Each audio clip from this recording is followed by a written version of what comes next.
ಕರ್ನಾಟಕ ಸರ್ಕಾರದಿಂದ ನೀಡಲಾಗುವಂತಹ ಅಂಗವಿಕಲರ ಬಸ್ ಪಾಸ್ಗಾಗಿ ಅರ್ಜಿಯನ್ನು ಸಲ್ಲಿಸುವಂತಹ ಪ್ರಕ್ರಿಯೆ ಈಗಾಗಲೇ ಆನ್ಲೈನ್ ಮುಖಾಂತರ ಸ್ಟಾರ್ಟ್ ಆಗಿದ್ದು, ಈ ಒಂದು ಅರ್ಜಿಯನ್ನು ನಾವು ಯಾವ ರೀತಿಯಾಗಿ ಮನೆಯಲ್ಲೇ ಕುಳಿತು ಅಥವಾ ನಮ್ಮ ಕಂಪ್ಯೂಟರ್ನಲ್ಲೇ ಫ್ರೀಯಾಗಿ ಅರ್ಜಿಯನ್ನು ಸಲ್ಲಿಸಬಹುದಂತ ಈ ಒಂದು ವಿಡಿಯೋದಲ್ಲಿ ನೋಡೋಣ. ನಮಸ್ಕಾರ ಎಲ್ಲರಿಗೂ. ಈ ಒಂದು ವಿಡಿಯೋನ ಸ್ಟಾರ್ಟ್ ಮಾಡೋಣ. ಫಸ್ಟ್ ಆಫ್ ಆಲ್ ನೀವು ಈ ಒಂದು ಅರ್ಜಿಯನ್ನು ಹಾಕಲಿಕ್ಕೆ ಫಸ್ಟಿಗೆ ನಿಮ್ಮ ಒಂದು ಕಂಪ್ಯೂಟರ್ನಲ್ಲಿ ಸೇವಾ ಸಿಂಧು ಪೋರ್ಟಲ್ಗೆ ಬರಬೇಕಾಗತ್ತೆ. ಆ ಒಂದು ಲಿಂಕ್ನ ಡಿಸ್ಕ್ರಿಪ್ಷನ್ ಬಾಕ್ಸ್ನಲ್ಲಿ ಇಟ್ಟಿರ್ತೀನಿ, ಅಲ್ಲಿಂದ ನೀವು ಇಲ್ಲಿಗೆ ಬರ್ಬೋದು. ಬಂದಾದಮೇಲೆ ಈ ಒಂದು ಪೋರ್ಟಲ್ನಲ್ಲಿ ನೀವು ನೋಡ್ತಾ ಇರ್ಬೋದು, ನಿಮ್ಮ ಒಂದು ಯೂಸರ್ ಐ ಡಿ ಆಲ್ರೆಡಿ ಇದ್ದರೆ ಲಾಗಿನ್ ಮಾಡ್ಬೋದು. ಇಲ್ಲಪ್ಪ ಅಂದರೆ ಇಲ್ಲಿ ನೋಡ್ತಾ ಇರ್ಬೋದು ರಿಜಿಸ್ಟರ್ ನ್ಯೂ ಅಂತ ಇದೆ. ಇದರ ಮೇಲೆ ಕ್ಲಿಕ್ ಮಾಡಿ ಬೇಸಿಕ್ ಆಗಿ ನಿಮ್ಮ ಒಂದು ಆಧಾರ್ ನಂಬರ್ನ ಕೇಳುತ್ತೆ. ಆಧಾರ್ ನಂಬರನ್ನು ಫಿಲ್ ಮಾಡಿ ಒಂದು OTP ಬರುತ್ತೆ. OTPನ ಎಂಟರ್ ಮಾಡಿ ನಿಮ್ಮ ಒಂದು ಜಿಮೇಲ್ ಮೊಬೈಲ್ ನಂಬರ್ನ ಎಂಟರ್ ಮಾಡಿ ಒಂದು ಪಾಸ್ವರ್ಡನ್ನು ಕ್ರಿಯೇಟ್ ಮಾಡಿ ನಿಮ್ಮ ಒಂದು ಯೂಸರ್ ಐ ಡಿನ ಕ್ರಿಯೇಟ್ ಮಾಡ್ಕೋಬೇಕಾಗತ್ತೆ. ಈ ರೀತಿ ನಿಮ್ಮ ಒಂದು ಯೂಸರ್ ಐ ಡಿ ಕ್ರಿಯೇಟ್ ಆದಮೇಲೆ ಇಲ್ಲಿ ನೋಡ್ತಾ ಇರ್ಬೋದು ಫಸ್ಟ್ ಪೇಜ್ನಲ್ಲಿ ಹೋಗಿ ಲಾಗಿನ್ ಮಾಡಿಕೊಂಡು ಈ ರೀತಿಯಾದಂತಹ ಡ್ಯಾಶ್ಬೋರ್ಡ್ ಓಪನ್ ಆಗುತ್ತೆ. ಇಲ್ಲಿ ನೋಡ್ತಾ ಇರ್ಬೋದು ಈ ರೀತಿಯಾದಂಥ ಡ್ಯಾಶ್ಬೋರ್ಡ್ನಲ್ಲಿ ನೀವು ಅಪ್ಲೈ ಫಾರ್ ಸರ್ವಿಸಸ್ ಅಂತ ಇದೆಯಲ್ಲ, ಇದ್ರ ಮೇಲೆ ಕ್ಲಿಕ್ ಮಾಡಿ ವಿವ್ ಆಲ್ ಸರ್ವಿಸಸ್ ಮೇಲೆ ಕ್ಲಿಕ್ ಮಾಡಬೇಕಾಗತ್ತೆ. ವಿವ್ ಆಲ್ ಸರ್ವಿಸಸ್ ಮೇಲೆ ಕ್ಲಿಕ್ ಮಾಡಿದ ಮೇಲೆ ಈ ರೀತಿಯಾಗಿ ಬಹಳಷ್ಟು ಸರ್ವಿಸ್ಗಳು ಇಲ್ಲಿ ಓಪನ್ ಆಗುತ್ತೆ. ಇಲ್ಲಿ ಸರ್ಚ್ ಬಾರ್ನಲ್ಲಿ ನೀವು ಬಸ್ ಪಾಸ್ ಅಂತ ಟೈಪ್ ಮಾಡಬೇಕಾಗತ್ತೆ. ಬಸ್ ಪಾಸ್ ಅಂತ ಟೈಪ್ ಮಾಡಿದ ಮೇಲೆ ಪರ್ಟಿಕ್ಯುಲರ್ ಆಗಿ ಬಸ್ ಪಾಸ್ ಅರ್ಜಿಯನ್ನು ಸಲ್ಲಿಸುವಂತಹ ಲಿಂಕ್ಗಳು ಇಲ್ಲಿ ಓಪನ್ ಆಗುತ್ತೆ. ಇಲ್ಲಿ ನೋಡ್ತಾ ಇರ್ಬೋದು ಇದರಲ್ಲಿ ಡಿವಿಷನ್ ವೈಸ್ ಬೇರೆ ಬೇರೆ ಡಿವಿಷನ್ ಇದೆ. KKRTC, NWKRTC, BMTC ಅಂತ ಒಂದು 3 ಆಪ್ಷನ್ಗಳಿವೆ. ಇದರಲ್ಲಿ ಮತ್ತೆ renewal physically challenged bus pass ಅಂತ ಇದೆ. ಬಿಫೋರ್ ಹೋದ ವರ್ಷ ಏನಾದರೂ ಅವರು ಅರ್ಜಿಯನ್ನು ಸಲ್ಲಿಸಿದರೆ ರಿನ್ಯೂವಲ್ ಅಂತ ಸೆಲೆಕ್ಟ್ ಮಾಡ್ಕೋಬೇಕಾಗತ್ತೆ. ಇಲ್ಲಪ್ಪ ಅಂದರೆ ನಿಮ್ಮ ಹತ್ರ ಬಸ್ ಪಾಸ್ ಇರಲಿಲ್ಲ ಅಂದರೆ ಫ್ರೆಶ್ ಅಥವಾ ನ್ಯೂ ಅಂತ ಇದೆಯಲ್ಲ, ಆ ಒಂದು ಬಸ್ ಪಾಸನ್ನು ನೀವು ಸೆಲೆಕ್ಟ್ ಮಾಡ್ಕೋಬೇಕಾಗತ್ತೆ. ನಿಮ್ಮ ಒಂದು ಘಟಕ ಯಾವ್ದು ಬರುತ್ತಲ್ಲ ಅದನ್ನು ನೋಡಿಕೊಂಡು ನೀವು ಅದನ್ನು ಸೆಲೆಕ್ಟ್ ಮಾಡ್ಕೋಬೇಕಾಗತ್ತೆ. ಇಲ್ಲಿ ನೋಡ್ತಾ ಇರ್ಬೋದು ನಾವೊಂದು ನಮ್ಮ ಸರ್ಕಲ್ಲಿನ ಒಂದು ರಿನ್ಯೂವಲ್ ಬಸ್ ಪಾಸನ್ನು ಸೆಲೆಕ್ಟ್ ಮಾಡ್ಕೊಂಡಿದ್ದೀನಿ. ಈ ರೀತಿಯಾಗಿ ಓಪನ್ ಆಗುತ್ತೆ. ಇಲ್ಲಿ ನೋಡ್ತಾ ಇರ್ಬೋದು ವಾಯುವ್ಯ ಕರ್ನಾಟಕ ರಸ್ತೆ ಸಾರಿಗೆ ಸಂಸ್ಥೆ ವಿಕಲಚೇತನ ಬಸ್ ಪಾಸ್ ನವೀಕರಣಕ್ಕಾಗಿ ಅರ್ಜಿ ಅಂತ ಬಂತು. ಈ ರೀತಿಯಾಗಿ ಓಪನ್ ಆಗುತ್ತೆ.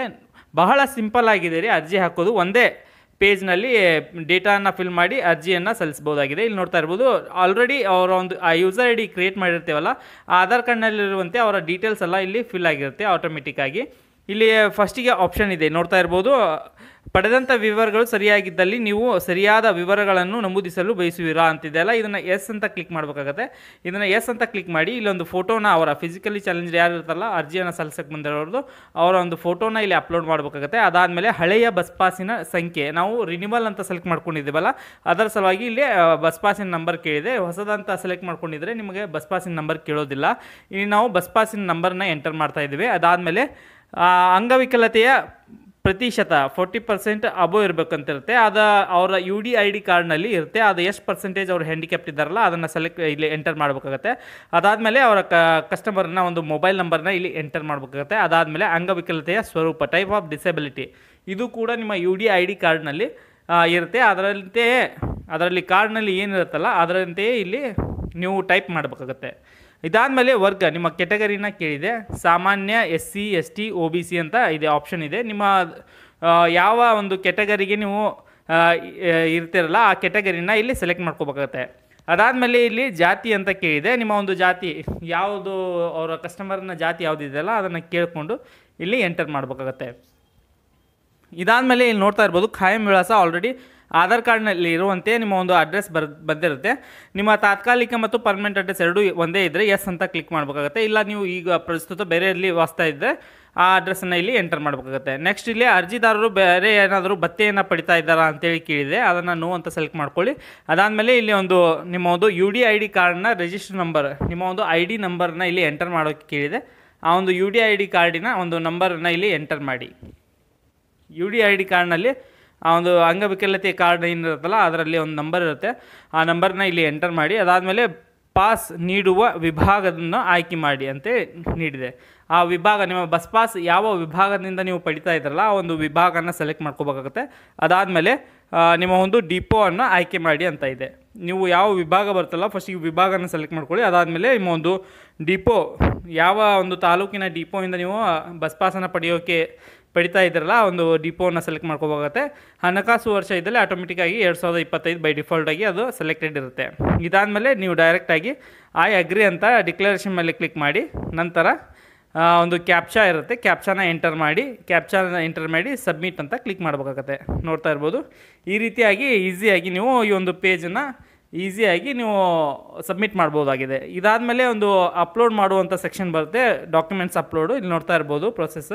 ಸಬ್ಮಿಟ್ ಅಂತ ಕ್ಲಿಕ್ ಮಾಡಿದೆ. ನೀವು ಏನಾದರೂ ಡೀಟೇಲ್ಸ್ ನಿಮ್ಮ ರಾಂಗ್ ಏನಾದರೂ ಇದೆ ಅಂದರೆ ಇಲ್ಲಿ ಪ್ರಿವ್ಯೂ ಪೇಜ್ ಓಪನ್ ಆಗುತ್ತೆ. ಈಗ ಸಬ್ಮಿಟ್ ಮಾಡಿದ್ಮೇಲೆ ಒಂದು ಪ್ರಿವ್ಯೂ ಪೇಜ್ ಓಪನ್ ಆಗುತ್ತೆ. ಆ ಪ್ರಿವ್ಯೂ ಪೇಜ್ನಲ್ಲಿ ಏನಾದರೂ ಮಿಸ್ಟೇಕ್ಸ್ ಇದ್ದರೆ ಎಡಿಟ್ ಮಾಡ್ಕೋಬೋದು. ಇಲ್ಲಪ್ಪ ಎಲ್ಲ ಸರಿಯಾಗಿದೆ ಅಂದರೆ ನೆಕ್ಸ್ಟ್ ಪ್ರೊಸೆಸ್ಸಿಗೆ ನೀವು ಮುಂದುವರಿಸಬೇಕಾಗತ್ತೆ.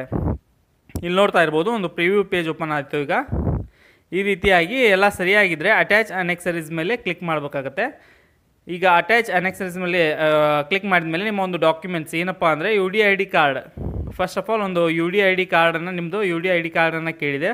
ಆ UDID ಕಾರ್ಡನ್ನು ನೀವು ಸ್ಕ್ಯಾನ್ ಮಾಡ್ಕೋಬೋದು. JPG ಅಥವಾ PDF ಫಾರ್ಮೆಟ್ನಲ್ಲಿ ಸೇವ್ ಮಾಡ್ಕೊಳ್ಳಿ. ಅದಾದಮೇಲೆ ಒಂದು ಅಡ್ರೆಸ್ ಪ್ರೂಫನ್ನು ಕೇಳಿದೆ. ನೀವು ಆಧಾರ್ ಕಾರ್ಡ್ ಇದ್ದರೆ ಆಧಾರ್ ಕಾರ್ಡನ್ನು ಅಡ್ರೆಸ್ ಪ್ರೂಫಿಗೆ ಅಪ್ಲೋಡ್ ಮಾಡ್ಬೋದು. ಅದಾದಮೇಲೆ ರೇಷನ್ ಕಾರ್ಡ್, ಕಸ್ಟಮರ್ನ ರೇಷನ್ ಕಾರ್ಡನ್ನು ಕೂಡ ಇಲ್ಲಿ ಕೇಳಿದೆ. ರೇಷನ್ ಕಾರ್ಡನ್ನು ಕೂಡ ನೀವು ಅಪ್ಲೋಡ್ ಮಾಡಬೇಕಾಗತ್ತೆ. ಈ 3 ಡಾಕ್ಯುಮೆಂಟ್ಸ್ ಇದ್ದರೆ ಸಾಕು. ಈ 3 ಡಾಕ್ಯುಮೆಂಟ್ಸನ್ನು ಇಲ್ಲಿ ಸ್ಕ್ಯಾನ್ ಮಾಡಿ ಅಪ್ಲೋಡ್ ಮಾಡಿ ಸೇವ್ ಅನೆಕ್ಸರೀಸ್ ಮೇಲೆ ಕ್ಲಿಕ್ ಮಾಡಬೇಕಾಗತ್ತೆ. ಇಲ್ಲಿ ನೋಡ್ತಾ ಇರ್ಬೋದು 3 ಡಾಕ್ಯುಮೆಂಟ್ಸನ್ನು ನಾನು ಇವಾಗ ಅಪ್ಲೋಡ್ ಮಾಡಿದೆ PDF ಫಾರ್ಮೆಟ್ನಲ್ಲಿ. ಇದಾದಮೇಲೆ ಸೇವ್ ಅಂತ ಕ್ಲಿಕ್ ಮಾಡ್ತಾ ಇದ್ದೇನೆ. ಸೇವ್ ಅಂತ ಕ್ಲಿಕ್ ಮಾಡಿದ್ಮೇಲೆ ಡೈರೆಕ್ಟಾಗಿ ಒಂದು OTP ಅಥೆಂಟಿಕೇಷನಿಗೆ ಬರುತ್ತೆ, ನೋಡ್ತಾ ಇರ್ಬೋದು. ಈಗ ನೆಕ್ಸ್ಟ್ ಸೇವ್ ಅಂತ ಕ್ಲಿಕ್ ಮಾಡಿದೆ. ಈ ರೀತಿ ಸೇವ್ ಅಂತ ಕ್ಲಿಕ್ ಮಾಡಿದ್ಮೇಲೆ ಈ ರೀತಿಯಾಗಿ ಸೈನ್ ಆ್ಯಂಡ್ ಸಬ್ಮಿಟ್ ಅಂತ ಬರುತ್ತೆ. ಇದ್ರ ಮೇಲೆ ಕ್ಲಿಕ್ ಮಾಡಬೇಕಾಗುತ್ತೆ. ಸೈನ್ ಆ್ಯಂಡ್ ಸಬ್ಮಿಟ್ ಅಂತ ಕ್ಲಿಕ್ ಮಾಡಿದ್ಮೇಲೆ ಒಂದು ಈ ರೀತಿಯಾದಂತಹ ಡ್ಯಾಶ್ಬೋರ್ಡ್ ಓಪನ್ ಆಗುತ್ತೆ, ನೋಡ್ತಾ ಇರ್ಬೋದು. ಇಲ್ಲಿ ಇದೇ ರೀತಿ ಚೆಕ್ ಮಾರ್ಕನ್ನು ಕೊಟ್ಟು OTP ಅಂತ ಸೆಲೆಕ್ಟ್ ಮಾಡಿಕೊಂಡು ನೆಕ್ಸ್ಟ್ ಪ್ರೊಸೆಸ್ಗೆ ಹೋಗಬೇಕಾಗುತ್ತೆ. ಇಲ್ಲಿ ಆಧಾರ್ ಅಥೆಂಟಿಕೇಷನ್ಗೆ ಬರುತ್ತೆ. ಇಲ್ಲಿ ನಿಮ್ಮ ಒಂದು ಆಧಾರ್ ಕಾರ್ಡ್ನ ಕಸ್ಟಮರ್ನ ಆಧಾರ್ ಕಾರ್ಡ್ ನಂಬರನ್ನು ಎಂಟರ್ ಮಾಡಿ ಗೆಟ್ OTP ಅಂತ ಕ್ಲಿಕ್ ಮಾಡಬೇಕಾಗುತ್ತೆ. OTP ಒಂದು ಸಾರಿ ಆಧಾರ್ ಕಾರ್ಡ್ ನಂಬರ್ಗೆ ಲಿಂಕ್ ಇರುವಂಥ ನಂಬರ್ಗೆ OTP ಬರುತ್ತೆ. ಆ OTPನ ಇಲ್ಲಿ ಎಂಟರ್ ಮಾಡಿ ಸಬ್ಮಿಟ್ ಅಂತ ಕ್ಲಿಕ್ ಮಾಡಿದ ಮೇಲೆ ಇಲ್ಲಿಗೆ ನಿಮ್ಮ ಒಂದು ಬಸ್ ಪಾಸ್ ಅರ್ಜಿ ಹಾಕುವಂಥ ಪ್ರೋಸೆಸ್ ಕಂಪ್ಲೀಟ್ ಆಗುತ್ತೆ. ಇಲ್ಲಿ ನೋಡ್ತಾ ಇರ್ಬೋದು ಅಕ್ನಾಲಜ್ಮೆಂಟ್ ಈ ರೀತಿಯಾಗಿ ಡೌನ್ಲೋಡ್ ಆಗುತ್ತೆ. ಈ ಒಂದು ಅಕ್ನಾಲಜ್ಮೆಂಟ್ನ ಪ್ರಿಂಟೌಟ್ನ ಕೊಟ್ಟು ಅವ್ರಿಗೆ ಡಿಪೋಗೆ ಕಳಿಸ್ಬೇಕಾಗುತ್ತೆ. ಆ ಬಸ್ನ ಸರ್ಕಲ್ ಏನಿದೆ ಅಲ್ಲ, ಡಿಪೋನ ಸೆಲೆಕ್ಟ್ ಮಾಡ್ಕೊಂಡಿರ್ತಲ್ಲ, ಆ ಡಿಪೋಗೆ ಕಳಿಸಿದರೆ ಆ ಡಿಪೋದಿಂದ ನಿಮಗೆ ಒಂದು ಅಂಗವಿಕಲತೆಯ ಬಸ್ ಪಾಸ್ ಸಿಗುತ್ತೆ. ಈ ಒಂದು ವಿಡಿಯೋದಲ್ಲಿ ಏನಾದರೂ ಡೌಟ್ ಇದ್ದರೆ ಕಮೆಂಟ್ಸ್ ಮೂಲಕ ತಿಳಿಸಿ, ನಿಮಗೆ ಹೆಲ್ಪ್ ಮಾಡ್ತೀವಿ.